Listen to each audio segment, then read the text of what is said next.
Good evening, Blues fans. Happy Monday and welcome to the Tilton Talk Show, sponsored by AMG Logistics with myself, Paul Hipkiss, Mr. Fixer Craig Courtney. Good evening, everybody. Welcome to the Chimney Boys. The one and only Claire Wilden. Good evening, Chim Chimney, Chim Chimney, Chim Chim, Churro. I won't carry on. Sorry, got excited. Yeah. The Chairman, Alan Watson. Good evening, everyone. Mr. Roadmark Adams. Good evening, everyone. And the main man, Mr. Chris Browne. Good evening. I shall be off for just... No problem at all. So I think considering we've already heard his voice tonight and he's the sort of voice of the opening credits of our show, it's only right for us to wish Richard Goulding all the very best after feeling unwell before Saturday's game. Sorry to hear that, and I hope he's on the mend very soon, and we know we see him back on that microphone next Monday night. But I thought the lady who stepped in for him did a really good job and did really well, especially at short notice, like it must have been. So yeah, all the best, Richard, mate, if you're watching, and we look forward to hopefully seeing you back on that microphone very soon. Okay, so I think there's only one place to start, even though we've got so much to go over, obviously having had a week off as well. But only question to our viewers and everyone here, is this the best year in the club's history? The reason I ask that is because we've obviously broken the world record on number of points, 111, obviously in League One. We've had obviously the full takeover of Knighthead. And now on last Thursday, we've had a stadium revealed, which just took my breath away. And Alan, obviously, I want your thoughts first, mate, on the new stadium and what your first sort of thoughts were. I take it you watched it live on YouTube, did you? And what did you think when you first seen it? What was your first thought? Well, I've got to be honest, my first thought was, oh my God, what's that? Sincerely, I thought, what on earth are we looking at here? And then basically I watched through several videos, and the more I saw, the more I fell in love with it. And I thought, what a great idea. And the explanation of what, yes, they're a bit of artwork, the chimney pots, but they do have purpose as well. They're part of the engineering system, the ventilating system, yeah. And the stanchions are there to hold the roof up and required to be the height they are to do that. And it's, I can't wait to go up the top of the chimney and have a look at Worcester from there. It's going to be terrific. Yeah. So the more and I've got to say, Mr. Wagner, he could sell snow to Eskimos. Once he opens his mouth and starts telling you what's actually going on, you just eat up every word, and he's marvelous, and he explains. Not only, this is a pretty picture of a very nice stadium. Tells you what it's about. It's what it's for, what it's going to have, what the things it's going to have appear inside it, and the money streams. And he doesn't leave anything out. So when he talks, you listen, and when you listen, you're convinced. And I was thrilled. But by the end of the day, after I say, I probably watched the thing 3 or 4 times. And people I spoke to, people who were from around here, not slightly bit interested in Birmingham City Football Club, it got round. And people were coming up to me. Even my minister in church on Sunday morning said, well, how's the ground going? And I said, well, it's the last great cathedral. You should be very pleased. Yeah. What I love most about it is it's unique to us. You look at Tottenham's ground, you look at, all the new stadiums, West Ham's, all these stadiums that have been built in recent years. They all look very similar, Arsenal's as well. But, we could have just built a bowl, but I just love the way it's going to be a landmark, and you were going to be attracting people there from far and wide, aren't we? They're going to come here just to see that stadium, and also, every day of every single year, the whole complex is going to bring money into the club, isn't it? I mean, they said, Craig, was it £750 million a year it's going to make for us? Yeah. And how you talk about going to the top of the tower and seeing across into Worcester, if the truth be told, then apparently you can go to the Cotswolds and look across and see the stadium from the Cotswolds. But, Paul, you mentioned there tourism. Where is that stadium situated?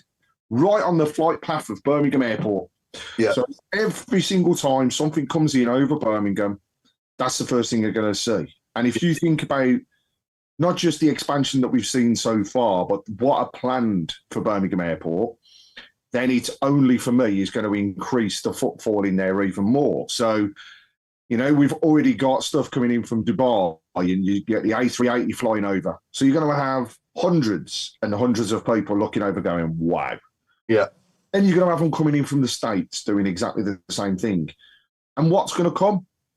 I think we all know the plans, not just for football, but look, we'll probably be seeing NFL. We're going to see concerts galore. And the latest one to come out is that the club would like, and if this comes off, it would be amazing, the club would like the Lionesses to play their games at the new stadium. Yeah. I mean, it's just incredible. And you know, last Thursday, you were pinching yourself as a Birmingham fan. You're just thinking, this can't be happening. You know, this doesn't happen to us. We're used to a ground falling down. We're not used to a ground being built. We're not used to seeing this state-of-the-art, multi-million-pound project come into our football club. But Tom Wagner and Knighthead they set their expectations. They set the stall out when they started. And the open letter, when you go back to it, that he wrote the day they took over at the club, he has met every single one of those promises. I think after all the Brad Pitt we've been through, you know, my God, do we deserve it as a fan base? You know, it's incredible. And I mean, look, we had not just local television and radio covering that. We were across national channels. We were across the national news. We were across international news, because all of these things resonate as this is investment into the city. Yeah. So Birmingham itself as a city became the spotlight, albeit for a few hours, but it's there. And when that starts to be built, it will start again. And it's only going to build. I mean, 5 years. That's what they want to do it in. It'll fly that well. It flies by just. Yeah. You know, 5 years ago, we were just, you know, in the midst of the pandemic still, weren't we? And it doesn't feel like 5 years ago. But my wife, she's not even into football in the slightest. And even she said, you know, she looks forward to going up that biggest chimney to that bar in the league. To the top. Yeah. And there'll be so many people there that don't even follow football, you know. And at the moment, the stadium that we've got is only making probably money mainly on a match day. But this is going to be literally every single day of every single year. And Spurs can have a walk up to the cockerel where you walk around. Well, what are we going to get? A zip wire off the top of the tallest tower down to the smallest one? Because I tell you what, if they do that, I'll be first to do it. I'll put my hand up now. Yeah. No. Well, Alan, I'll come back to you quickly. My question just now is it the best year that you've known in our club's history, in your life so far, or can you think of a better year? I know obviously we've won the cup in 2011, but we still got That's a very good question, Paul. I can't argue that it's the most eventful year in our history. And yeah, I mean, if we go back to the cup final, we won one cup, one cup in 12 months, and it was great. But this year, we're doing something incredible every month. Yeah. You know, something's coming along. We didn't just win the league; we won it by a record amount, and we didn't just get it a British record; it was a world record. And so on, and as you say, it's only you lot left stand not winning the whatever it was you went to Thursday. You should have done better. But yeah. The more I think about it, yes, it is. Yeah, I mean, I know volume of achievement. Yeah, I know we had the setback that we did at Wembley back in April, but you know, you can look at that as a setback. Or you got to a Wembley final, okay. You know, we were red hot favourites and we lost it, but it's still not. There's another 70 teams that failed a lot worse than we did. Yeah. I think the majority of it is off the field, isn't it? So far, I know obviously we went and completely obliterated League One, but you know, I think off the field is definitely the best year in the club's history, isn't it?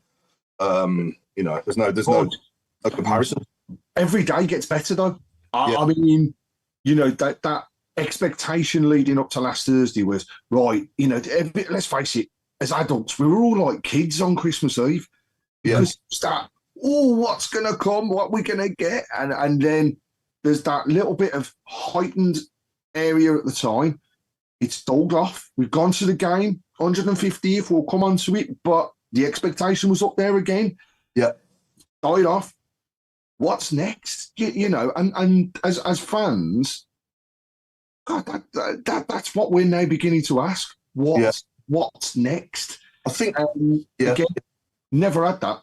No, I think for me, obviously you and I, Craig and Chris and Mark, were all travelling up to Leeds, weren't we? And obviously you were driving, Chris, etc.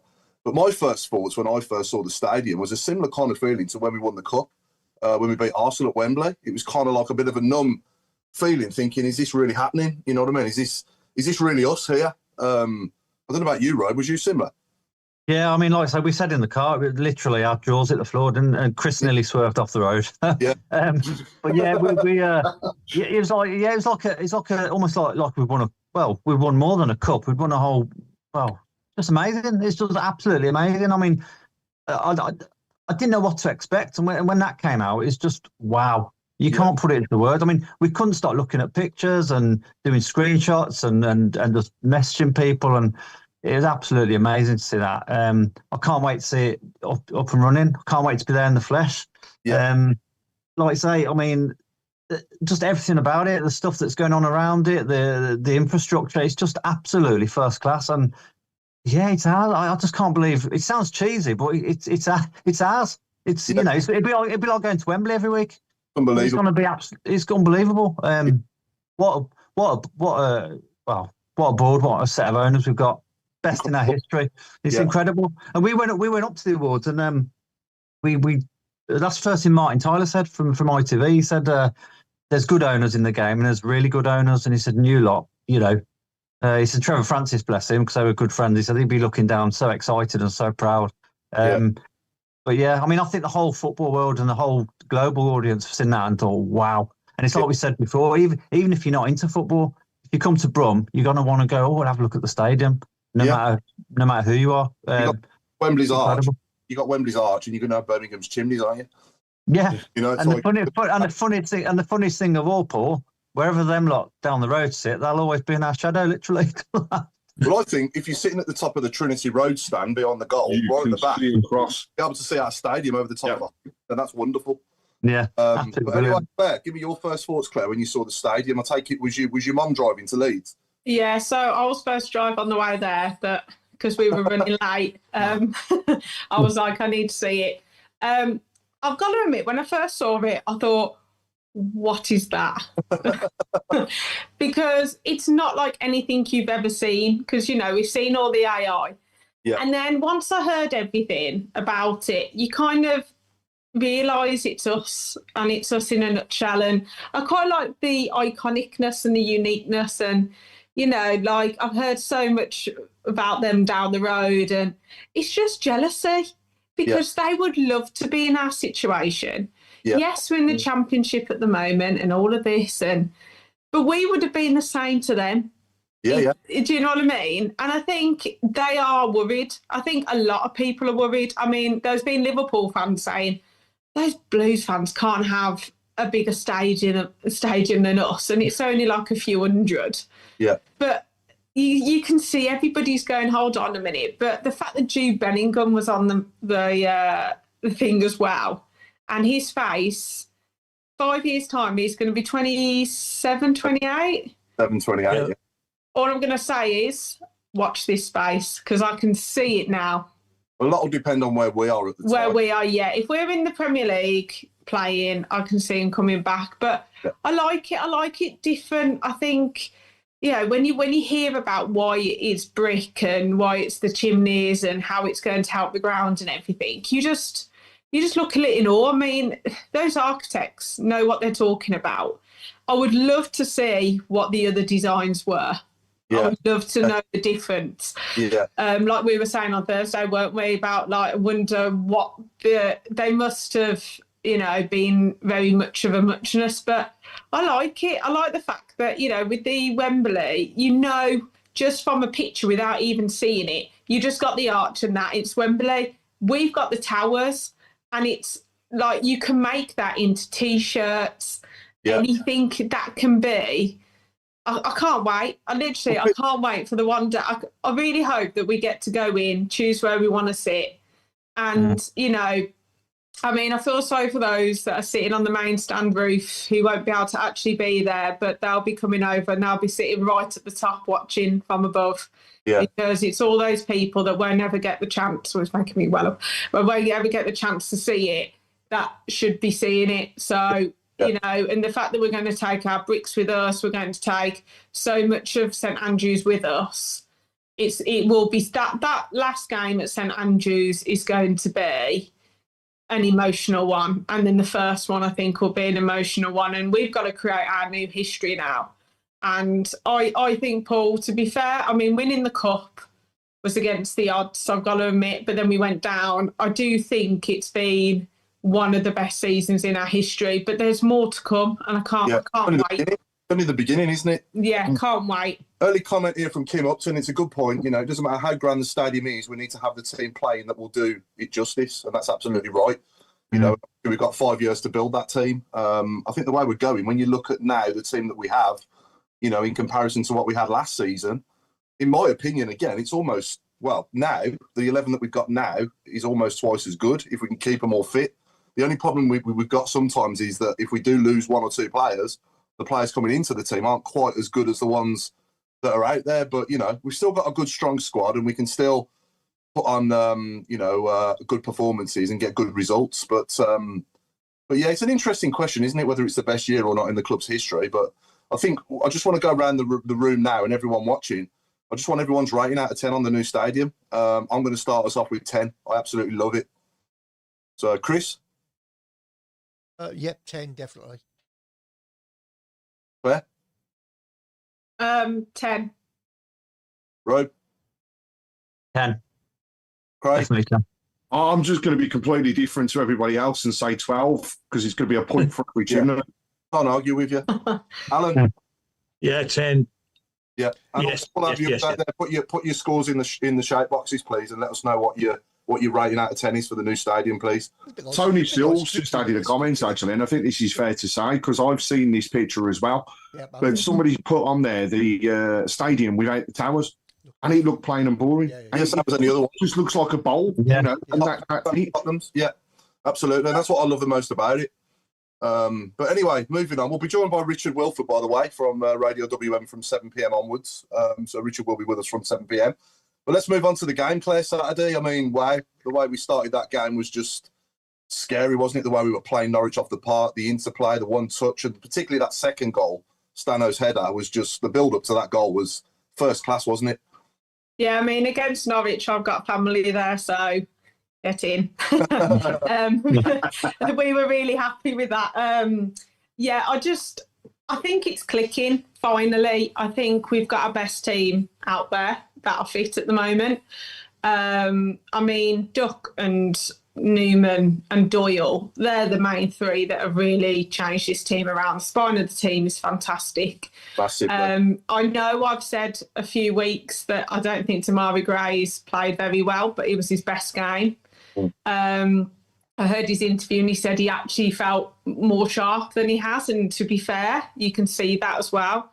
Yeah. And just the football, it's just the speed. They've let them kind of, I feel like they've taken, you know, the safety harness off and they're just going for it. It's lovely to watch. And defensively, we look more solid, and like Cochrane's playing really well at the moment. Everyone seems to be on form. Like, we haven't got Paik, but Leonard's just slotted in. Stano is so much better in the 10 with Duck up top. And we've finally got a focal point, someone that can use their feet, that can use their head. And Robert's, again, sensational. If you can do any business in January, it's to sign him if you can. Yeah, I think because he's brilliant. Yeah, that's the big difference, isn't it? We've got two wingers now with flair. Yeah. We've got an outlet in Ducks. We've got that outlet and that physical presence up there with Stano, and his game has improved massively. Stano's has since Dux has come into the team. He's got more of a free role. So literally when it's on the right wing, you've then got him as a 10 and he's got so much room about him because he's actually moved off their centre mids and into that pocket.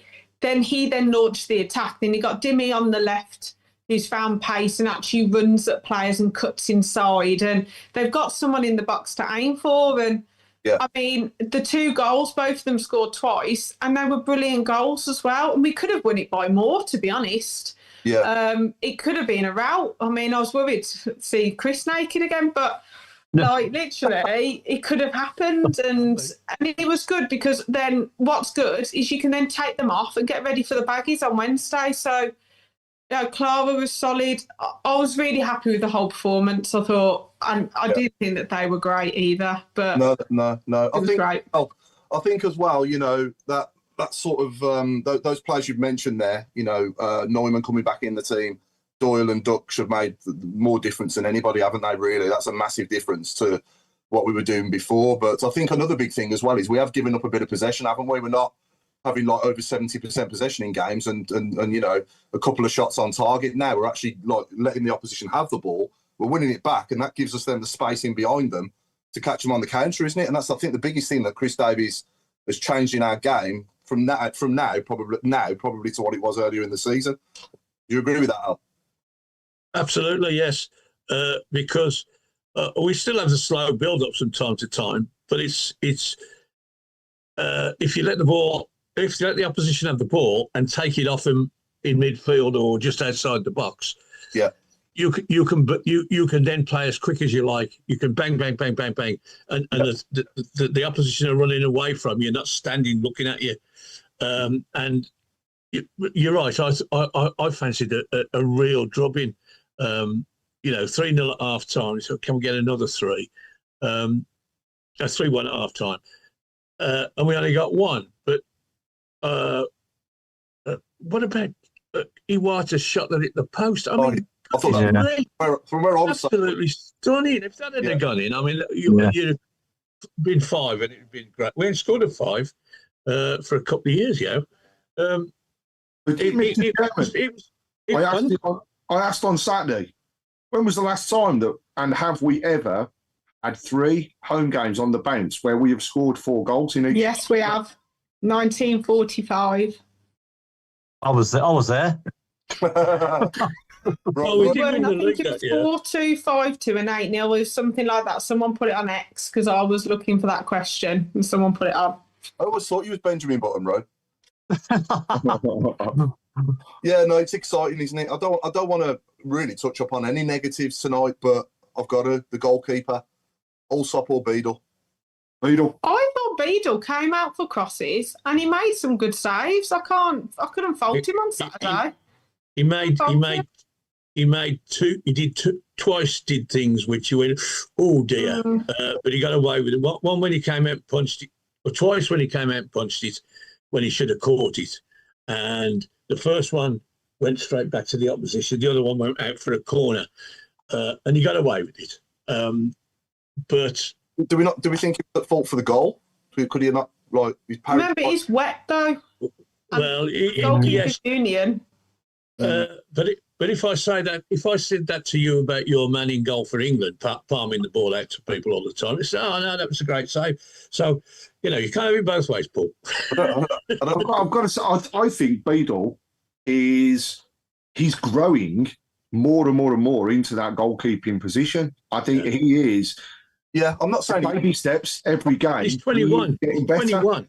Yeah, I'm not criticising him. I'm just asking the question because for me, that's the position that's probably the most debatable. When everybody's fit, for me, the 11 picks itself now, apart from potentially the goalkeeper, because Allsop, for me personally, my personal opinion, if it was me picking the team, I'd go with Allsop because I just think he commands his area better and his distribution's better. But that's just from what I've seen, in my opinion. I don't know if there's anyone out there that agrees with me or disagrees, but Well, I think it's interesting. I don't disagree with anything you say, Paul, but it's interesting that they've give Allsop a 3-year contract. Yeah. And the thing is, we don't know what's going to happen with Beadle. We could sign him at the end of the year. Yeah. we could give him, he can go back to where he belongs. He could get injured, blah, blah, blah. And if we did, it would be sad, etc., etc. But we've got a bloody good goalkeeper to take his place, and it's not a position. Now, if you lost the two centre halves, you would be in a panic. Yeah, but you wouldn't be in a panic losing either of the goalkeepers. No, there's not much between them, is there? Not at all. No. So I don't know whether or not Allsop did deserve dropping, to be honest. But it is what he needed a rest. I think he needed a rest. Yeah. He'd done a full season playing virtually every game and playing very, very, very, very well. And he by his own standards, he wasn't quite up to them. Is everyone answering my question with Beadle then? There's a mixture of replies. So Tony Saul said Beadle did well. Then you've got Beadle needs to get to the gym from Bill Mins. I do think he needs to bulk up slightly to then be a bit stronger. Do you know what I mean? To be honest. Sorry, Paul. Oh, go on. I was going to say, actually, the Norwich goalie actually looked like a bulked up Beadle. I don't know if anyone else thought that. He did actually look like a Beadle. Bulked up Beadle. Yeah. That's one mouthful. Has said for the goal, he pushed it forwards rather than away from the box. So yes, okay, maybe a bit of a mistake there. Don Kavanagh, I do think Allsop's goal kicking puts us in a better position, but otherwise Beadle has done very well. Yeah. And then Warren Wasserstein has also said that after the Bristol game, he was worried for the season and that maybe it was just dying out. But the turnaround has been amazing, and we look like we're going to score at least 2 a game rather than conceding 2. And I think that is key. And I'd add to that the absolute stroke of genius, which is what it is for me, and pure audacity that Davies has had of putting Iwata back in defence. We have been superb since he has been.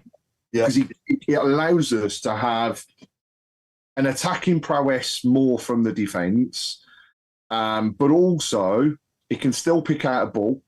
He gets back, he tracks back, he does all of the defensive jobs. But most importantly, it gives us the ability to also play 2 out-and-out wingers. And that really has been different. Yeah. He comes into the middle as well, doesn't he? Yeah. When we haven't got the times, he comes into midfield as well. He's just top draw there, honestly. I can't believe how good he is there.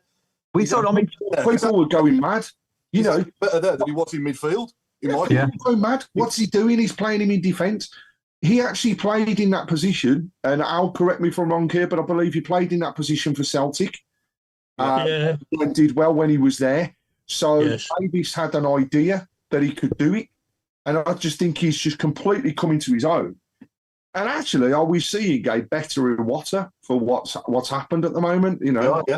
I think we are. Yeah, 100%. I think there's a couple of times in the first half, he wandered off into the inside left position, and the ball broke down, and they attacked, and he got back to the. By the time they got the ball over to the left wing, he was there, and he was challenging his man, and I thought. He's amazing, he just goes wherever he wants, and as long as when they get the ball, he's at right back. You don't care, do you? No, I think my favourite goal out of the 4 for us was probably Stano's, the 4th one. The way he just dinked that over the keeper was class. Yeah, absolutely brilliant. And happy birthday, by the way, to Stano, who I believe is 23 years old today. And Claire, I'm a bit disappointed because you did say that prior to the game, after the game, that you would open up Tilton Talk in a particular way, and we yet to see it. I can't remember. What was that? Oh, see, how can you forget the fact that you just said, I'm opening it up with the stag celebration? Oh, yeah. I was going to, instead I sang the chimney song. To be honest, though, that's why I waved to Craig on a Saturday, and he always ignored me. Ladies and gents, I'd like to say we're joined by the one and only Mr. WM himself, the voice of Radio WM, Mr. Richard Wilford. Good evening. You all right? Hello. Good evening. You okay? Yeah, all right. How are you? Yeah, pretty good. Pretty good, yeah. I mean, how can we not be good at the moment? Things are heading in the right direction, aren't they? What a week it's been. Yeah, we're just sort of pinching ourselves here and having the conversation about, the stadium so far and Saturday's game. And, what were your first thoughts, Richard, when you saw the stadium? I was one of these things, I was at the event and you're prepared to see something that you're not sure about, that you're going to be on the edge about. But I'd kind of heard that chimneys were going to be involved. So that bit didn't shock me. And when I looked at it, I think when you see all of the pictures together, it's the sheer scale of the thing, isn't it? In that people could look at one picture and say, well, that doesn't look anything, looks embarrassing. But actually, no, when you look at the contents of those chimneys, when you look at the scale, the fact that you've got the lifts and the escalators and the bars and all the things that are going to come with it, it's going to be a really warm welcome to the new stadium, isn't it? And I just think it's amazing in that all last week I was saying on BBC Radio WM, why shouldn't Birmingham City have something world class? And I think that's what the design is. Yeah, absolutely. Spot on. I mean, we've had our ratings out of 10 before you joined us, and we were all a 10 apart from Craig, who was a 12. So what about yourself? What would you rate it out of 10?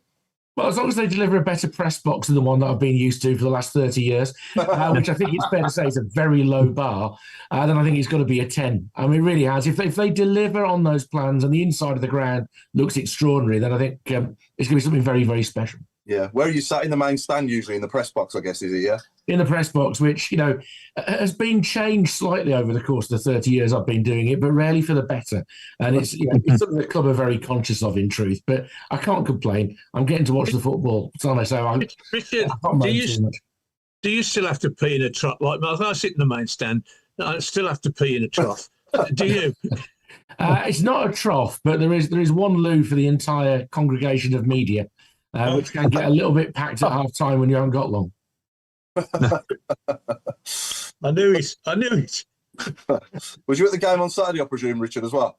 Yeah, absolutely. Another stirring performance, wasn't it? I wonder whether the conditions might have stopped them playing the way they've been, but he's hit upon a system at the moment. It's opened teams up. The ball is moving so quickly with Dux as the link man, with Doyle playing on the half turn. The wide players are getting it earlier when they're one-on-one against their defenders, and we saw them getting in beyond again and again. Everything looks so much smoother, and it's not just about Dux. It's a combination of things. Obviously, Iwata turning out to be an astonishingly good right back. Yeah, and the number of times he turns up as a centre forward as well. So many positive things at the moment, aren't there? Yeah, it's incredible. And honestly, this team now, albeit apart from Paik, we were just having a debate about the goalkeeper as well. But that's probably a conversation for another day. But I think James Beadle will grow if he keeps playing, and he'll grow in confidence. And obviously, he's only a young lad, and if he keeps getting picked every week, he's only going to get better and better with every game, isn't he? Don't want him to grow too much. He's 6'7". No, I was going to say, yeah. I think he's a good keeper, and I think his feet are pretty good. What I like is the speed of his feet when he's coming for a cross or when he's trying to get across his goal. He gets an extra step in. Speed of feet is huge, underestimated for goalkeepers. So I can see why he's become number one. And until he makes some mistakes, he's going to hold that shirt, isn't he? Yeah, no, definitely. But it's good to see Ryan Allsop sign a new contract, another 3 years, because obviously he's a Blues fan himself, and he hasn't really done a lot wrong for us, has he, when he's played, to be honest? No, he's a good lad, and his son's in the academy as well. He's a goalkeeper. There could be Allsops in goal for Blues for many years to come.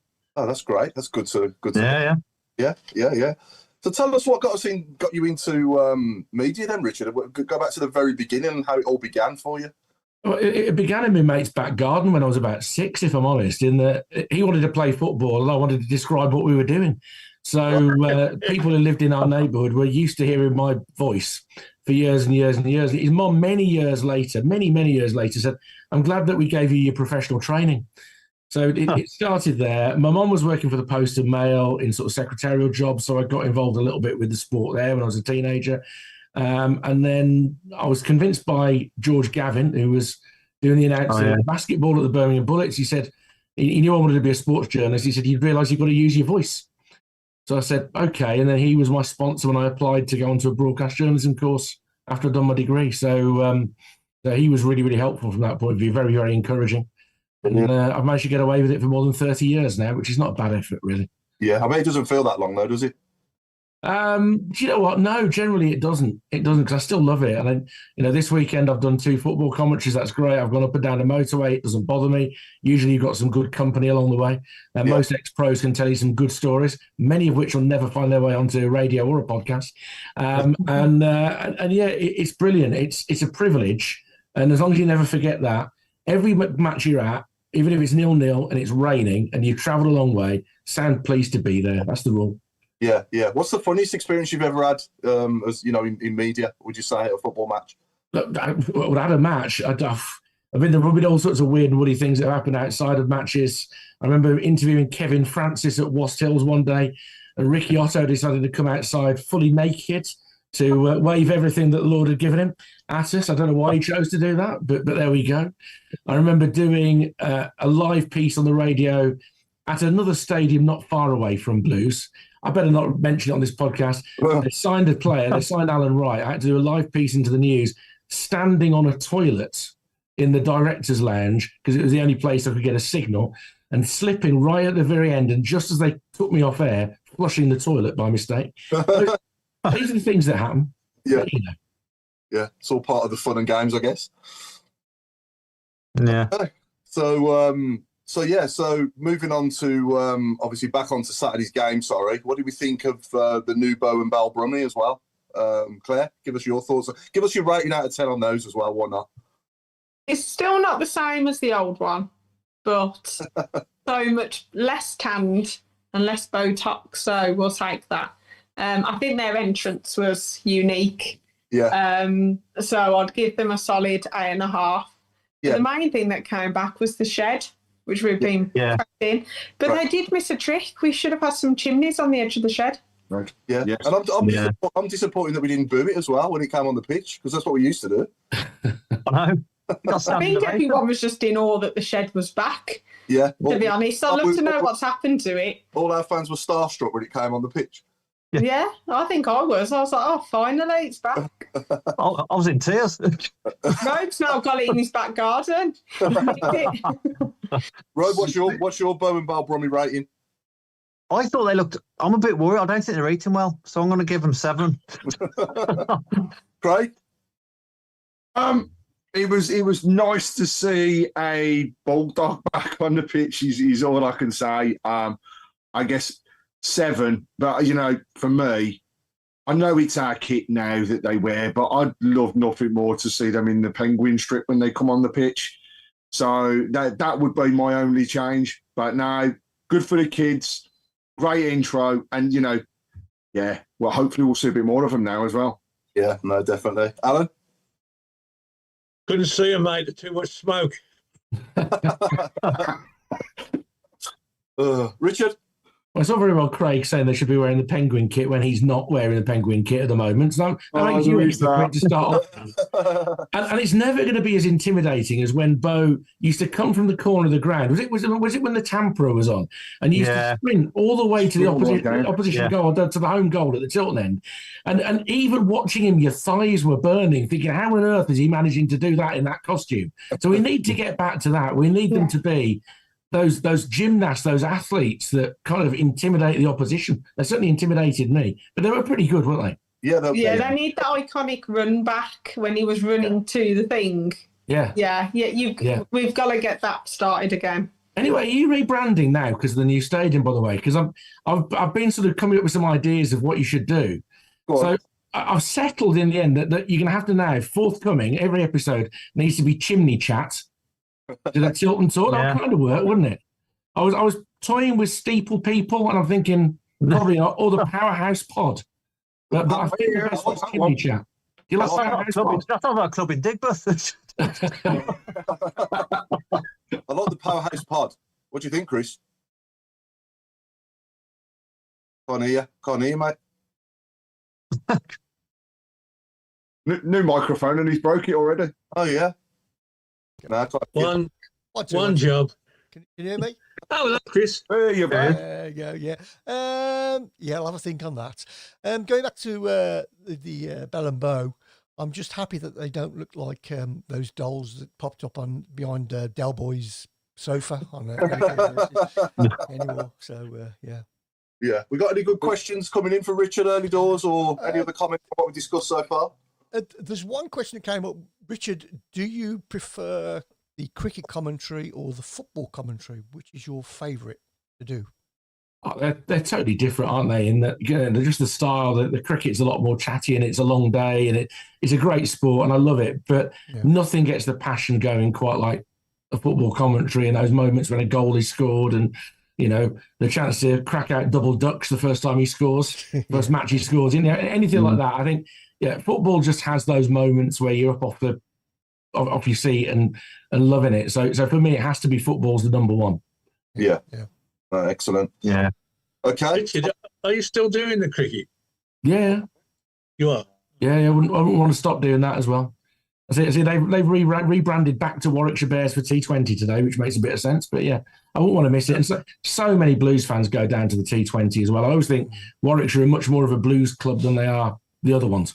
I want them to, obviously Knighthead have invested into the Phoenix side of it. And I said it the other day, I think what would be brilliant is a joint season ticket that covers the football, and then when the football season finishes and the height of the cricket season starting, it'd be just awesome if we had one that just rolled into it and we could pack out Edgbaston as well. Yeah. Okay, so there was a certain match on Friday night in Warsaw where yes. Claire, I'll let you take this because you did the best version of the Jamie Carragher and Gary Neville photo I ever saw when Liverpool beat 7-0. And Holly definitely did a great version of that photo anyway. But yeah, talk us through the experience, obviously in the freezing cold, but it was all worth it, wasn't it? In the end, it was freezing cold. I went with the other half, bickered all the way through. And realised we can never watch a Villa Blues game ever again with each other. We've now made it a pact that it's not going to happen. It was great. It was brilliant. And I've generally thought the women did us proud. The intensity we played at, some of the football was really, really good as well. And I just thought that we didn't look like there was a league between us. And the atmosphere was great. Not going to lie, I think we were singing a lot of the songs we would have sang at the men's game. They were very, very, very quiet considering it was their home game.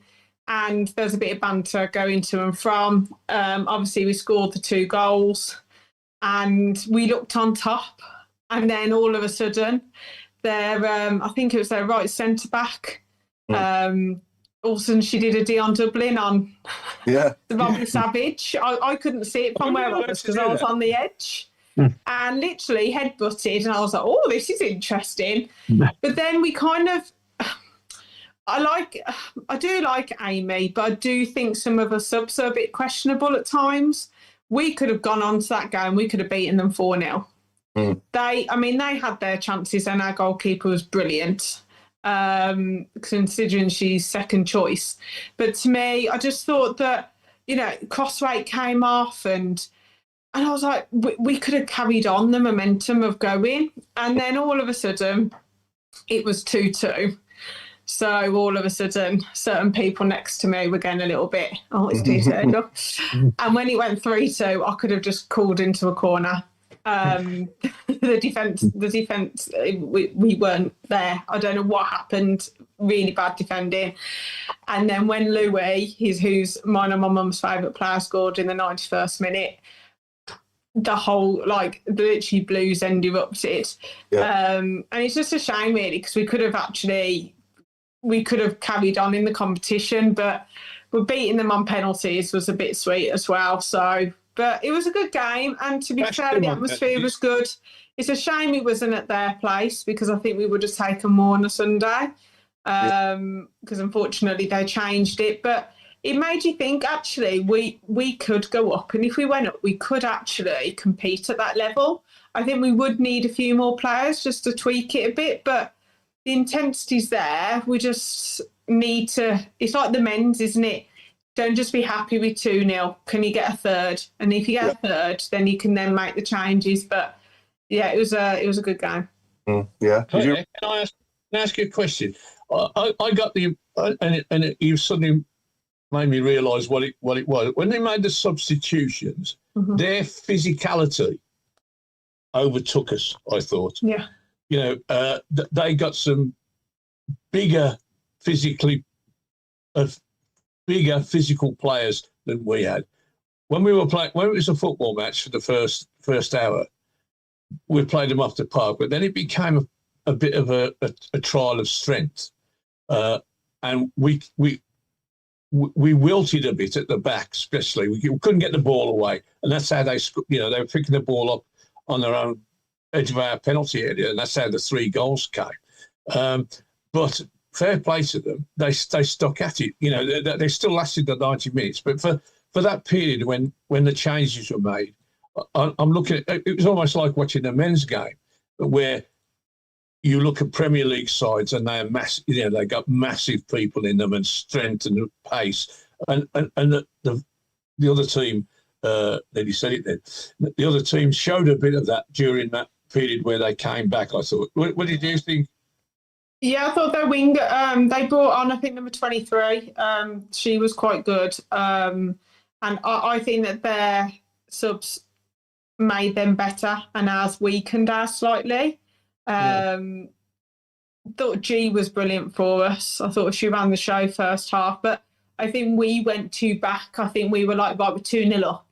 This is good. Right, we're going to settle instead of getting that next goal, because on the counter-attack, especially with Sari, we were brilliant down the wing.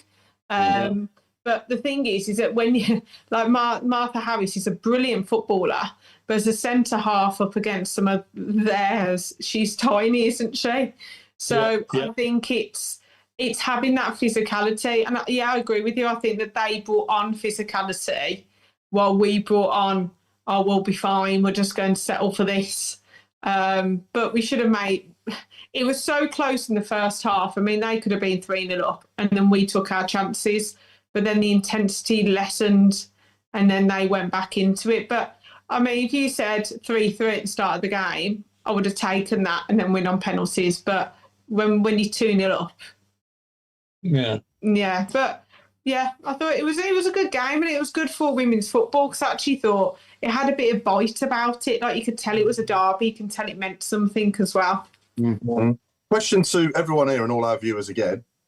Did anyone in this room now or watching this show get your mobile phone out on Saturday and put the torch on and go like this in the crowd? So, no, and I'd love to know why they did it. I don't think there was anything behind it. I didn't get it. I think it's kids just seeing what they can do, and then all of a sudden everyone else followed. Yeah. And going back to Friday night as well, the one thing that, and yes, you know, we do see some substitutions which at times are questionable, but it's that never say die attitude that's in that team, because they could quite easily have let their heads drop, and then that was it, all over. You know, once the others had gone 3-2 up. But actually, it was no, you know, we're still going to go for this. And you know what? If they'd have played for an extra couple of minutes, I think we'd have won it in normal time. Beautiful to get the result over them at the end of it and keep a few things quiet. And actually, you know, more things on the agenda, because tonight the Women's FA Cup draw has taken place, and Birmingham will be playing Northern Premier Division side Sporting Kelsa women in the FA Cup next round. So should be a nice open game, should we say, when it comes to that. And obviously details of that game will be put out there. But the other thing is the attitude that team showed on Friday night, and that fight is exactly what you see in the league on a Sunday as well. So I keep saying it, but there were people at that women's game at the Bescott because of who we were playing.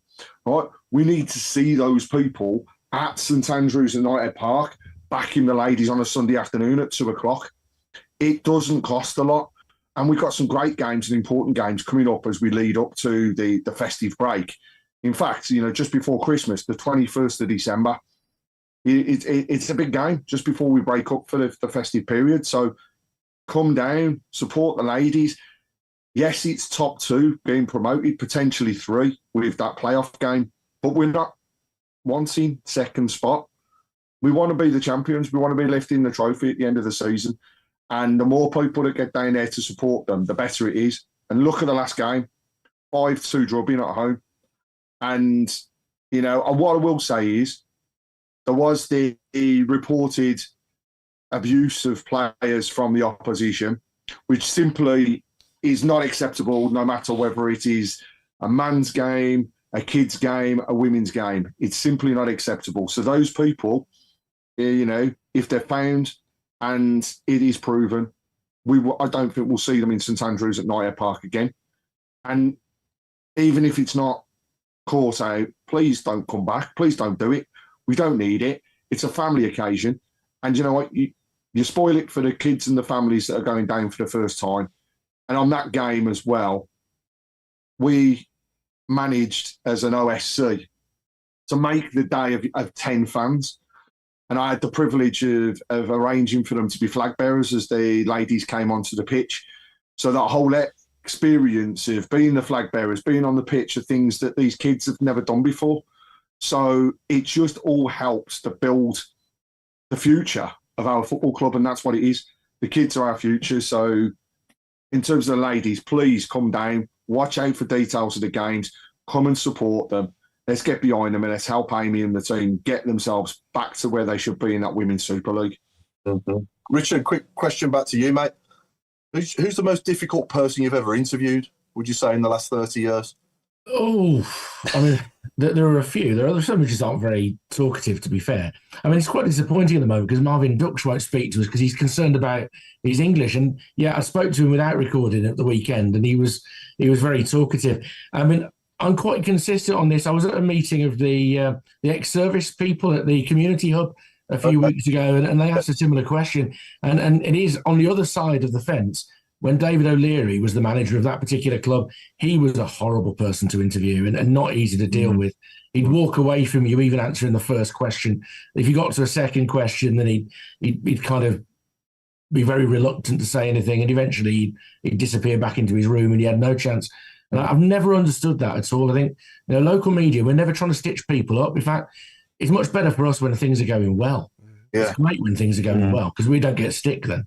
Yeah. You believe the stick we get when things aren't going well. Yeah, it must be difficult though when, you know, one of our teams are just lost and then you've got to go and interview the manager after. I guess you have to feel, you know, sort of think very carefully about what you say, don't you? Even more so than when teams win. Yeah, but it's more interesting, isn't it? In that, I mean, all well and good scoring 4 goals in 3 successive home games, and long may that continue. But it does make interviewing Chris Davis a little bit dull because, well, that was good, Chris, wasn't it? Yeah, that was good. Didn't he play well? Yeah, he played well. Whereas actually, you're picking out the bits that haven't gone right. Yeah, you know, and he was very honest, for instance, after their defeats at Bristol City, where they didn't play well, and Middlesbrough were actually they played okay. Yeah. So actually, whilst I'd rather Blues had won, the more interesting interviews tend to be after a defeat. Yeah, absolutely. Chris, have we got any Who's or Barnets tonight? What do you want first? We go with the Barnet first? Yeah, do the Barnet. You're going to say that. What we do now, Richard, I don't know if you've seen this before, but we get the top of a Blues player's head, just his hair, just his Barnet, and we've got to guess who it is, basically. Chris will put it free. There's a certain gentleman on Saturday looked like he wanted to be in that tonight. Anybody particular? What with the receding bit of the back, you mean, Al, or just standing in front of the camera? The blonde wig. Oh, oh yeah. Okay, I'm going to give. I've got it up on now. I'm not going to give you any clues whatsoever with this one because I feel as I'm helping you out so much every week. I think you should. It's about time you started doing this for yourself. What do you reckon, Richard? Say that. I can't see. Go. Keith Fahey. No. Liam Gage. No. I can't see anything. Barry Ferguson, I think. No. It's not Barry Ferguson, Keith Fahey. No. Craig Gardner. No. I can see Craig Gardner in that, yeah. I have held it up. I've held it up for the last 2 minutes. Oh, hang on. That's my fault. Hang on, let's have a look. There we go. Richard, can you look that?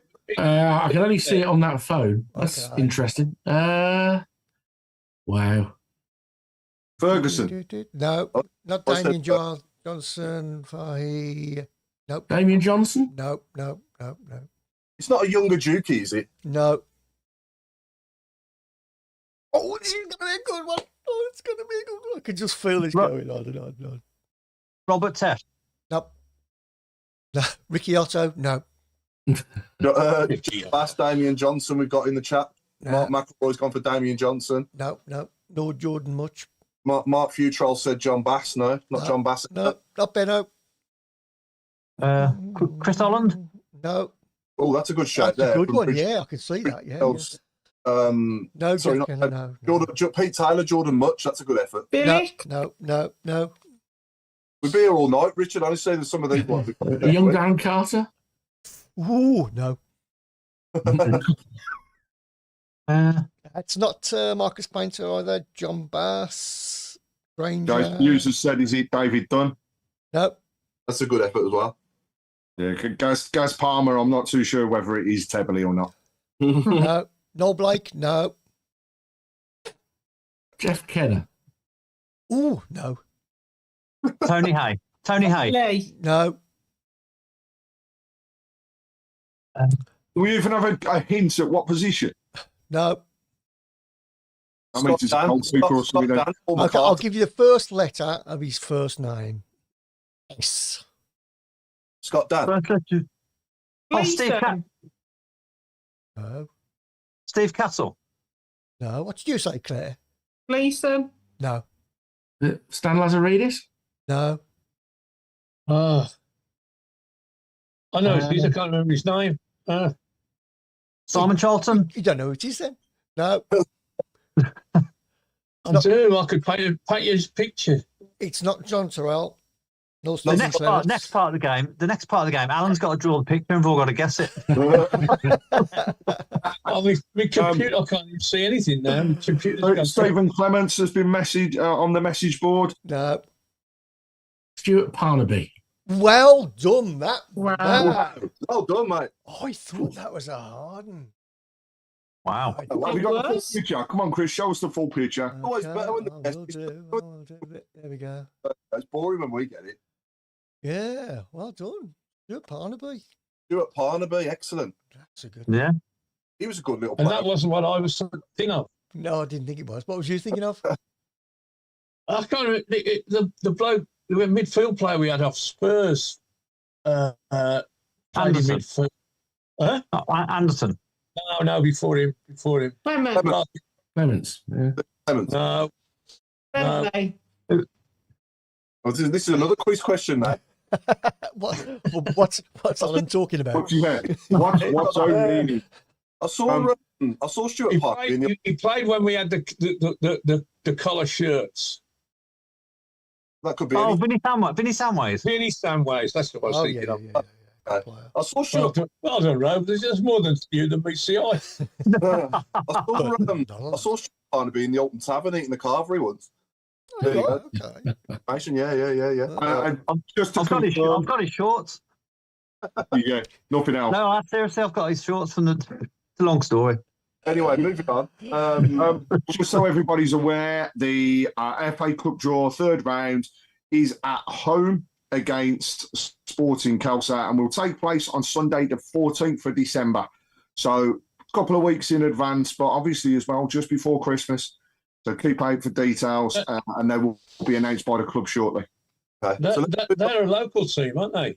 Yeah. They play in the West Midlands. They're Black Country. Yeah. They're like Country League, yeah. Yeah, I think they play I know Willow some Knowles people on have ground. played for them. Okay, so we move on to the Who now, Chris. You got that ready? Okay, then here comes the Who. So What we do now, Richard, we're going to play someone talking that's obviously played for Blues, and we can try and guess who it is. Okay. Simple as that. Here we go. But all round, we're nowhere near where we need to be, really. Defensively, obviously two mistakes for goals. I don't think I'm going to give you any more. Oh, that's hard. Sounds like a northerner. Yep. Yeah. Well done. Well done. Definitely a player, not management. It definitely was a player. Yeah, playing for Blues. Was it only very briefly a player at Blues? Yeah, I think maybe a season and a half. Wayne Elliott. No. And it wasn't Claire Balding. I was going to go obscure with Peter Ramage, but he wasn't there that long. No. Was he a goalkeeper? No. Do you defender? Why don't you just let me? Shall I just tell you who it is? Fraser Higgins has said David Holdsworth, which I think is No, he's a Cockney. He was. No. Dan Burn, that's a good shape. No.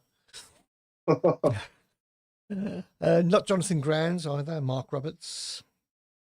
Will Buckley? No. The fact that he mentioned defending tells me it's a defender. Okay, I'm going to play it again. Second half, really, I think. But all round, we were nowhere near where we need to be, really. Defensively, obviously two mistakes for goals. It's never going to be easy going away from home and conceding goals like that. But was he a ghost? I just say he doesn't play now. He doesn't play now. He's more in the coaching manager side. Is it a trick? And is it Stuart Parnaby? Well done. Yeah. Get in there. I didn't think you'd catch on to that. There you go. Double whammy. Well done. I've never done that before. Yeah. That's the first time I've done that. Double Parnaby. Yeah, well done. Yeah. Well done. And also, it's been confirmed on the message board that yes, it is actually a local derby in the Ladies FA Cup, and they are from Willenhall. Yeah. I thought so, yeah. The Black Country. Yeah. Now, Richard, we asked you to pick your sort of like lifetime so far Blues 11, didn't we? You did indeed. I'm calling up my notes now. So I'm taking it serious enough to write it down whilst I was watching Pointless. Yeah, You know what I mean? we'd like a fullback, captain, and manager as well, please, if that's okay. I don't know if you've done that as well. So you want a fully what you want a formation? Yeah, I've done 4-2-3-1 because that's what we play now. Okay, captain and manager as well. Yeah, you've done a captain and a manager as well. Well, I will choose a captain for. Oh no, the captain's dead easy. Captain's looking at my 11. Given that one of them has a name that implies he might be captain, then yeah. Okay. That was a tease, you see. That was a tease. He's on about getting his cards. Right, here we go. So in goal, a lot to choose from because when I first started watching Blues with my dad, I had great keepers like Jeff Whelans and Tony Coton, and I've got very fond memories of them. But I kind of have to go for Ben Foster because I think we got him absolutely at the peak of his powers. I think it was absolutely outstanding. Yeah. No way we win at Wembley without him. And so for me, Ben Foster in goal. I'm sure you get quite a few people choose him, don't you? Yeah, definitely. Yeah. Especially those who played around that time as well, you know? Yeah. Quite old school in the back four, to be honest, in that I've never seen a better right full-back than David Langan. And in the 4-2-3-1, he'd get up and down nicely as well, wouldn't he? And he'd be capable of inverting. And again, at left-back, it's very hard to go against Mark Dennis, who, but for his temperament, would undoubtedly have won England caps. In the modern era, he'd be a Premier League player without any shadow of a doubt. Scratching your head a bit there, was you scratching your head a bit there with Granger as well, and Stephen Carr on the other side as well, or was it not for me? There's a distance between these two and the rest. To be fair, okay. Granger was tremendous as well. I thought David Murphy was a great fullback who, but for injury, could have had a really good long career with Blues as well. My centre-backs, one is still a throwback to that era, Colin Todd. I know he was towards the end of his career at that point, but he was a Bentley, wasn't he, really, the way he got around the field. And in the slightly more modern era, I thought Kenny Cunningham was magnificent. Outstanding. In that 150th anniversary team last week, I thought he belonged in that side when somebody else probably didn't. The two holders, Barry Ferguson, utter class when he was at Blues, and then Skip. I've got Martin O'Connor there for the leadership, and obviously he's a mate of mine as well. But his service for Blues and for Walsall was just brilliant. So no issues there. The three behind the striker, one is a throwback first of all, in that one of the first players that used to get me really excited at St Andrews was Alan Ainscough on the wing. Brilliant player. So I was really first player I was really upset that Blues sold in terms of my life watching the club was Ainscough. Really upset when he left. Jude, of course, because how could he not pick Jude? And my one current player, and I'm putting Jay in there because Jay Stansford, you look at his track record now for Blues, he's already up to 39 league goals in 2.5 seasons. And I know that some of that has been in League One, but also he's only turned 23 today. Yeah. So I just think his track record stands up to anything that I've seen in my years covering Blues. I think he's extraordinary. He wants to be a club legend. I think he'll get there as well. Yeah. So I know in a 4-2-3-1, I think it's very hard to find players from the past who fit as well as Jay did. And then probably just as controversially, for my striker, I'm going with a player from the modern era, partly because I admire the way that he improved so much in his final 12 months. I'm going with Shea. In that I got to know Shea reasonably well. And I just think he was a player without whom Blues would have gone down sooner. And who knows at that point what a mess we could have been left in if it hadn't been for the goals he scored playing up top with Lukas Djukovic. So a nod in the forward positions to the modern era and the skills of those players, with an honourable mention to Dimmy, who in the next 2 years could certainly earn his place in that 11, and also to an extent to Nathan Redmond, who I thought gave us a couple of brilliant years when he broke through. Yeah, no, the thought of Bellingham, Stansfield, and Shea Adams at his peak all linking up is quite exciting, isn't it? It's mouth-watering. Yeah, it's the style of play as much as anything. Yeah, it really is. And manager-wise, I'm torn.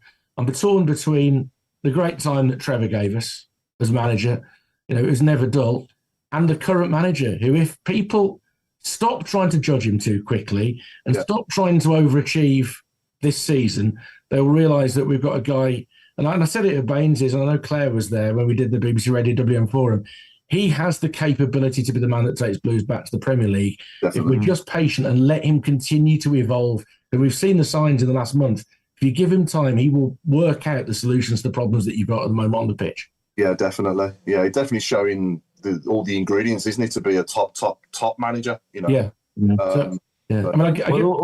I'll choose Trevor just otherwise. I'm afraid that recency bias means that I choose Chris. So I'll give it Trevor overall, but I think Chris may prove to be the best that we've had in 50 years. Yeah, definitely got all the right attributes to do that. Sorry, Rob, you was going to say something? No, so I was just going to make a comment, really. I mean, all those people a couple of weeks back were saying, like, oh, Davis, he's out of his depth and all the rest, but they've gone very quiet now, haven't they? Yeah. It's cliches, though, isn't it? It's cliches. He's out of his depth. He hasn't got a plan B, or his substitutions aren't right. A lot of his substitutions are made down to players needing to come off because of, the muscles are getting tight. The amount of running that they've done. He knows what they've done in training. And really part of it is about making plan A better. If you do plan A really, really well, it's hard to live with, isn't it? And with teams now coming out and trying to play against us a bit more, the press to score is working more effectively as well. Number of goals that we've scored in the last few games that have come from breaking up play inside opposition halves. So just people want results yesterday, don't they? Yeah. You don't want a fan base that reacts like the other fan base historically has been accused of reacting. Yeah. Way, when you go back to like 86 when Alex Ferguson went in at Man United, there's no way he would have kept that job in today's game as long as he did before he won anything or built that team, you know what I mean? No. He probably wouldn't have lasted 2 years, would it? But yeah, it's the modern game, unfortunately now. They just don't have the time and patience, for the managers nowadays. But anyway, Chris, we had obviously the quiz, didn't we, in Saturday's programme? Oh, yes. Oh, sorry. I forgot to look at that. Okay. I've sent it all to you, though. It is usable if you can get into your inbox. So there was some good questions in Saturday's programme, a Blues quiz, 50 questions. 50? 50 questions, yeah. 50 Blues questions, I think it was. Okay. But they weren't easy either, some of them. I mean, I was only asked like 2 by my daughter, and I didn't have a clue. So that's how hard it was. So hopefully, if you can find that, Chris, I've got them. Yeah. How many do you want? Should we have like say 3? Okay then. Okay. Yeah. I'm going to start with the first one because it's appropriate actually with what we've been talking about. Yeah. Just pick them at random as well, by the way. Okay. Yeah. Go on then. Is the first one before Bo Brummie was introduced in 1966? Blues mascot was a gentleman named Len Arnold, who dressed in a blue and white coat and tails. What nickname did he go by? Now I don't know the answer to this. Well, he was like something out of the black and white minstrels.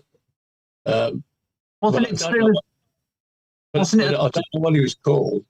Was it to do the fish, like a kipper? Kipper. No. He's a bloke with a bowler hat. I'll put that down as we don't know. He weren't a chimney sweeper, was he? Some of us will know this one anyway. Against which club did Trevor Francis score his first senior goal for Blues? I think it was, wasn't it? Yeah. Yeah. Was that the game Ron Atkinson played in? Yes, he said he never gave him a kick. That's right. Yeah. I think we drew 1-1. Was that the week before Bolton? Yeah, I've Oh seen. no, Bolton was weeks and weeks after that. He started his mad rush after he'd been in the side about 6 weeks, I suppose, and he'd been sub occasionally, and he'd been in it, and then he suddenly went berserk. Because remember, Rod Atkinson saying he'd never been on the losing side at St Andrews, and he included that one. Yeah, I've seen. You think he'd have come and managed just then, wouldn't you? Yeah. I've sent you the answers, Chris, but they're all upside down. Oh, right. Well done. Because when I turn my phone upside down, it doesn't go upside down. Okay. Okay, here's another question then. Which season did name shirts first appear on the back of our shirts? 93. 94? 93. I'm saying 94. I think I remember Richard Dryden having his name on. Yeah. Okay, so I think it was against Plymouth in the Coca-Cola Cup. Because Pesky Salido just had Pesh, didn't he? He didn't have his top name. Yeah. Remember that, Richard? They didn't want to pay for too many letters, I think. I can see, who was it that said Kipper in the first question? I didn't got laughed at. And you were spot on. What? I know. Hold on, what's going wrong? Have you swallowed a BCFC encyclopedia or what? Because you're getting too good at this. He's Benjamin Button. He's 105, really. Oh, actually, I've just realised he's got Alexa in the background. So as we're asking the questions, Alexa's answering. Craig, come on. Why do I need Alexa when I got this?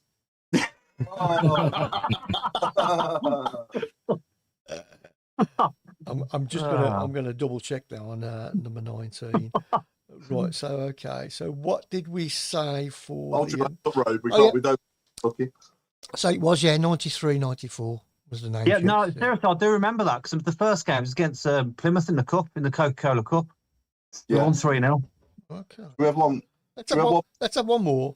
One more.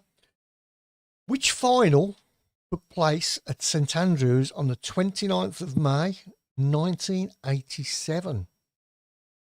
Oh, I know. I saw one out. Playoff final. Charlton and Leeds. 87? Yeah, I think so.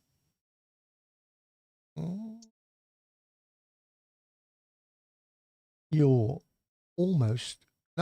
spot on, yeah. It was a second division playoff final between Leeds and Charlton. And I wouldn't let Birmingham supporters buy tickets because it was Leeds. Did anyone go to that? Do you know anyone who went to that? No, you couldn't go. Couldn't go. Right. Have you got any over the last 15 years for me and Claire? Yeah, I'm set it up. I'll give you another one that's more your era, if you like. Go on then. Okay, let's see if I can find a decent one. Oh no, they all seem to be pretty old, aren't they? There's got to be at least one there from more modern times, surely. Whilst you're finding a question, I just got to say, Tony Saul has made a great comment on Facebook where he's turned around and said, our best signing across the past 2 seasons has actually been Chris Davies. Yeah, good question. Yeah, probably. You do realise I've been alive for half of the history of Birmingham, don't you? Yeah. Yeah, you'll know this one, Paul, I'm sure. Who won all 5 of the men's awards at the end of the 23-24 season? I know. There we go. Yeah, can I ask one? Go on then. Well, it's a modern one, so you might have a chance. Against which team did Stano score his first goal for Blues? Plymouth. It was that one where he flicked it and then went over, wasn't it? Come on as a substitute and kicked into the Tilton. Winning goal in the last minute. But when you look at the goal now, you've literally got one steward in a high-vis jacket at the bottom of the cop, clapping his hands when he scored the goal, as though nobody's there. That was actually me, Paul. Yeah, it's crazy. Fraser Higgins said, "Do we know how many of those Panini stickers were given out?" Thousands. Yeah. There was boxes and boxes and boxes in the car park, and I think there was also the same round in the fan zone as well. So yeah, there was lots, and for those people that shamelessly are selling them on eBay, what a shame, they're worthless. Yeah. I'm still going to swap a Gary Pendry for Kevin Broadhurst 1977-78 if everybody's got one. Can I just get back to the chimneys? I mean, you know, in all seriousness, some of the comments, well, not seriousness, but some of the comments I thought were quite funny. I sort of like didn't want to laugh, but you laughed, didn't you? Yeah, the sausage and mash made The me laugh. sausage and mash, I thought that was The Willy Wonka one was funny. That was The funny. coffee table, Tom Wagner's Chocolate Factory. Yeah, I and like let's that one. not forget, Yeah. in Willy Wonka's Chocolate Factory, all of the dreams came true at the end. So if they want to call it Wagner's Chocolate Factory, that's fine. Yeah, I think the sausage and mash is my favourite. Yeah, if anyone's watching that's involved, obviously in the catering side of the new stadium, we need to be selling that in the kiosks. The mac facing upwards. And if it is a chocolate factory, if Cadbury wanted to spend 15 million a year for the naming rights, they'd be very welcome, wouldn't they? Yeah. You could change these to like dairy milks, couldn't you, around the stadium? Well, what a perfect advertising that would be as well, you know, just replace the chimneys with dairy milk, it'd be perfect. Yeah. Think over the front of them, ain't you? As long as it's not silent in the stadium and a whisper. Sorry, I couldn't. Oh, dear. It'll give us a boost as well. Oh, dear. Think about memories of the last 15 and chocolate bars, that does. Here we go. It's going to light up now. I'm going to talk very briefly now about last Thursday's Football Content Awards. For me personally, it was worth going all the way up there just to meet Martin Tyler, the voice of childhood and growing up. And funnily enough, I said that to him as well when I shook his hand. I said, I've grown up with your voice. And he said, funnily enough, so have I. That was well worth it. And I think Chris, wasn't to be, but it was an achievement in itself to get there, wasn't it? I think so, yeah. I mean, if you think there were like 14 in our category, I mean, there must be hundreds and hundreds and hundreds of podcasts. So, just to get there, I think we did well. I think we did well. And the food was outstanding as well, wasn't it? The food was fantastic. Could have took earlier though. A bit hungry by 8, but yeah, good. Long journey. To be honest, I couldn't get any information from that. Everybody's going on and on about the grounds and what's going on. Nothing was forthcoming. No, but no, it was Peterborough that won it, and obviously well done to them. So yeah, it was a nice trip out, wasn't it? I think, to be honest, we were all just on cloud nine from seeing the stadium on the way up there, weren't we? Yeah. All our evening at all. But yeah, onto we keep doing what we do, and thank you to everyone out there that voted for us. And we move on, don't we? We keep going. Yeah. And thank you as well for the huge amount of positive comments that we got afterwards. Oh yeah, that was good. It's really nice to read how much the show helps people and changes people's lives in the way that it has. So thank you to everybody for the comments and also the votes in the first place, because we wouldn't have got there without your votes. Obviously, Richard asked you earlier, who was the most difficult person to interview. Who was your favourite, or has been your favourite person to interview so far in that 30 years? Oh, that's really, really hard, isn't it? It's very, sometimes there are people who have got very little to say most of the time, who aren't doing well, and don't want to be interviewed, but are very entertaining. Strangely, Scott Hogan was one of the most entertaining interviews we had in recent years. But I've always enjoyed talking to Lucas. Lucas is very honest, talks very sensibly about the game. True modern legend of Birmingham City, and I do miss him being around. I know the club is now moving forward, and he wouldn't have got any minutes this season and that sort of thing. But Lucas was always a joy. When he got a goal and he was ready to chat, it was always good fun. Yeah, we've had him on here as well, and it was just a legendary episode. Absolutely brilliant company. That was great. So and what a player for us as well during tough times. It was his goals that sort of pulled us out of the mire, weren't they, on many occasions? Yeah. Any photo of him scoring a goal should have at least 2 defenders hanging on him. Yeah. That's how it always felt it was. Yeah. I've said to this day, he's the best I've ever seen in my life so far at taking headed goals in a blue and white shirt. I've not seen anyone better than him, taking headed goals. He's absolutely in the air, wasn't he? I was going to say, Paul, that goal at Forest, the header. Yeah. That stunning. Yeah. Yeah, well, there's loads of them, though, isn't there? He scored loads that are just unstoppable. The power he used to get behind the ball, sometimes he wasn't really having much of a run-up, was he? Or, much of a... a lot of it was from a standing start. Yeah. I'm just trying to think back now. But I remember him getting one against... I can't remember who it was against now. The ball came over for him. I think it was Hotter, and he's just headed it down so hard. And the keeper's done like a star jump in the middle of the goal, and he didn't have a prayer. You could have put 3 keepers in there, and they wouldn't have saved it. Who that was against now? Anyone? My favourite was at Reading. What a header that was! Edge of the box, and he beat the keeper with pace. Yeah, wonderful. Yeah, I mean, daft as it sounds, his best goal for us probably wasn't with his head. It was probably away at Bristol City, wasn't it? When Camp. That was tremendous. Yeah, no, definitely. Okay, and what did we think of the Tifo as well on Saturday? Loved it. Yeah. Well, I mean, Claire was on it. For those that haven't noticed, if you look in the far corner with the hat and the blonde hair, anybody would have thought that was Claire. Yeah. It does look like you, Claire, doesn't it? It did actually, very, very. I loved it. I mean, I think for certain games, I think it's good. I wish it was on. I wish it was down when the players walked out. It was very quick for me. I think we should have saved it a little bit more, but it was good. So hopefully we can do some more.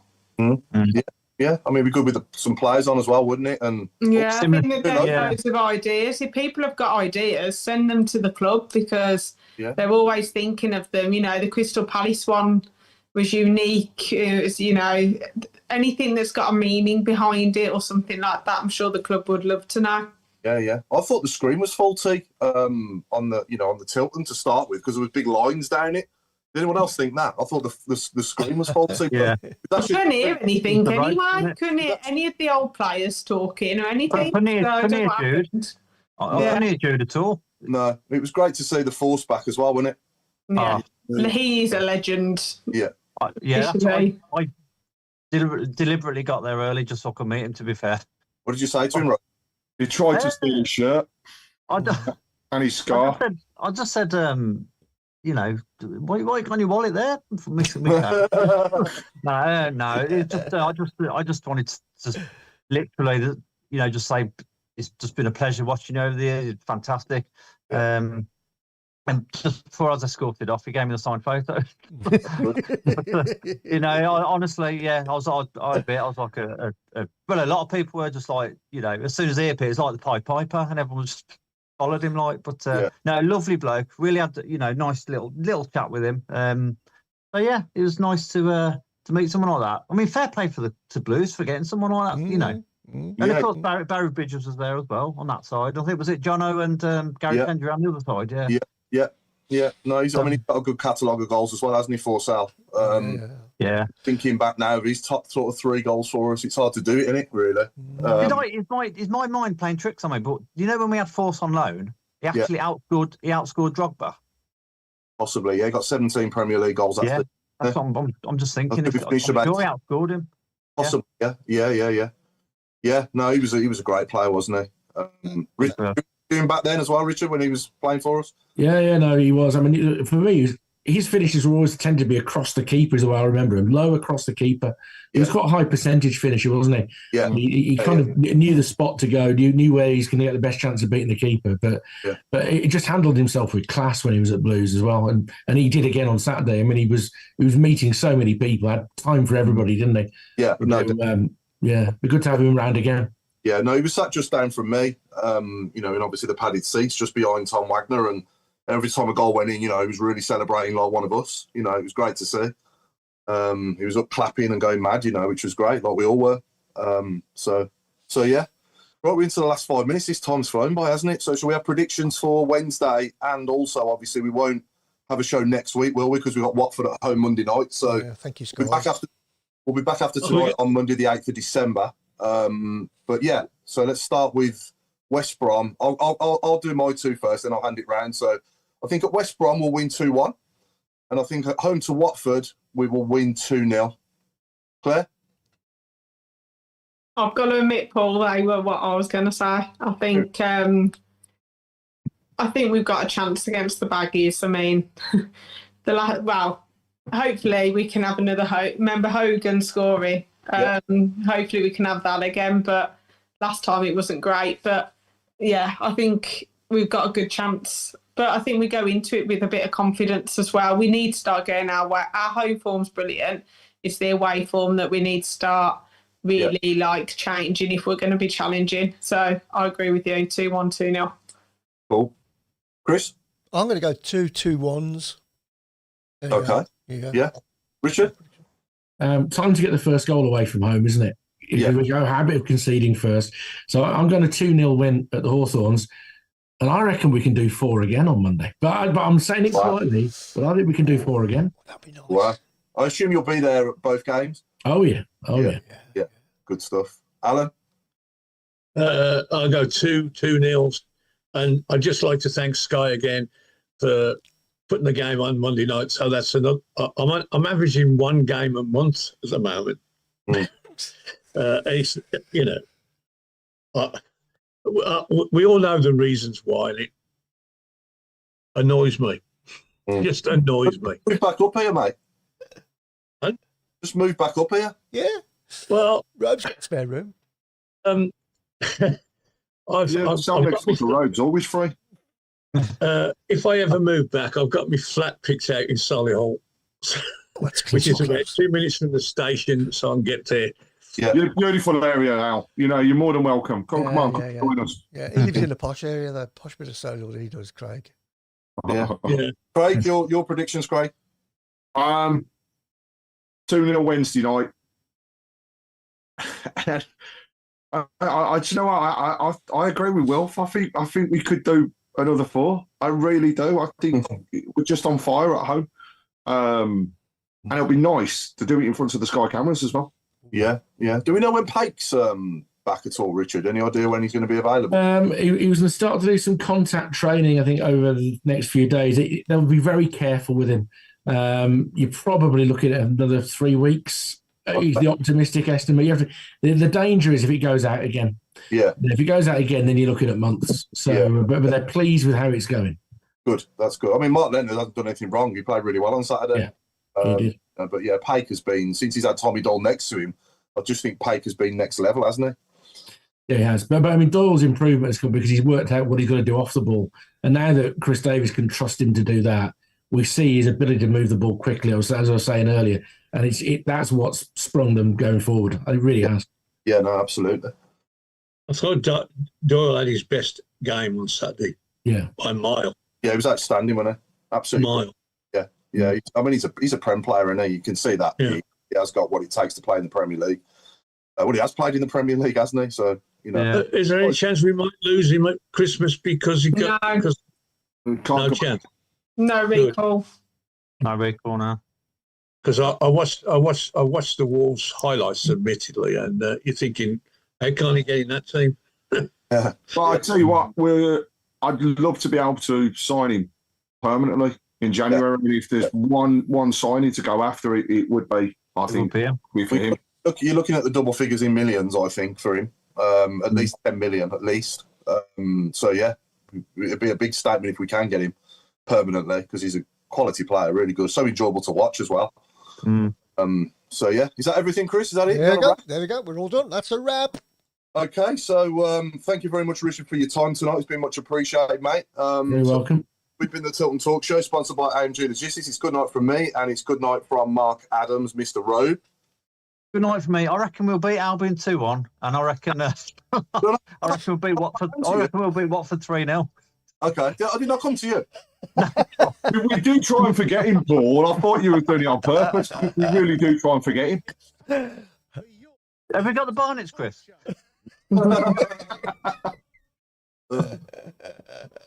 And now you're doing it. You're forgetting to hand over to somebody else now. Oh, Chris, me. Yeah. Oh, it's good night from me, and it's good night from Claire. It's good night from me. Can't wait to see the Blues family on Wednesday. Rich, we might see you there. And it's good night from the fixer, Craig Courtney. It's good night from me, and I've just posted on the message board, and I'll stick it up on socials. Please vote for our very own Chelsea Cornet in the Women's Super League 2 Goal of the Month. Yeah. Details to come out, but thank you all for joining and watching, and I'm handing over to the chairman. After all that now, I don't know who's left. You have to guess. Are you left, Paul? No, you got Richard and Chris left. I'll help you out. Okay. Well, a little remark to Richard for his cricket reports. I spent more time on the train on Saturday than England did in batting. Okay. Have a good time, mate. Thanks for coming, and God bless everyone. And it's a good night from me. And it's a good night from Richard. Yeah. Keep right on, everybody. Good night. Good man.